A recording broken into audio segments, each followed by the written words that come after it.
Now, what was supposed to be a woman's act of kindness for our four-legged friends here in the coastal bend has actually turned into something that the city has shut down. It was an operation with the goal of feeding stray animals, but now that woman could be facing citations. Our Javier Gonzalez spoke with both sides and has the story. This is it. It was meant to be a story of goodwill.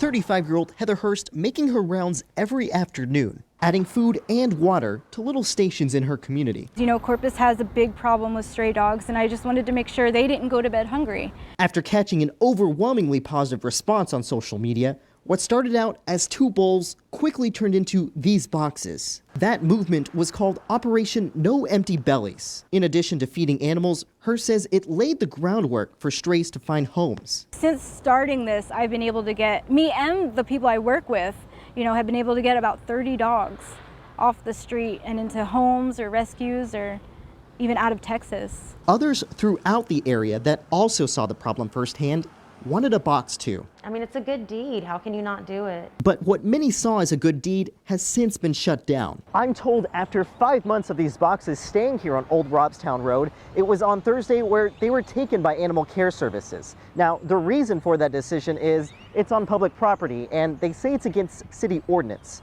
Now, Joel Skidmore with the department says that this operation was actually counterintuitive to their own mission, and it actually attracted dogs that weren't strays. The way the city ordinance is written, if you are actively feeding, providing care, providing water for an animal, you can legally be bound as the owner. Skidmore warns that those who are publicly providing food and water could be met with penalties. Those people can be held responsible and citations can and will be issued to them. Before her boxes were seized, Hurst says she remembers getting a few unfriendly phone calls from Animal Care Services. They are going to, cite me for feeding them, and they'll become my dogs.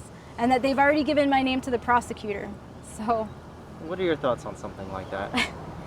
Instead of fighting with each other, we need to come together and work together. A sentiment shared by Animal Care Services too. I would encourage her to come talk to ACS, and she can partner with us and pull some animals that we've already identified that need placement from our shelter. And that way, we're working together, not trying to work against each other. Javier Gonzalez, Chris 6 News.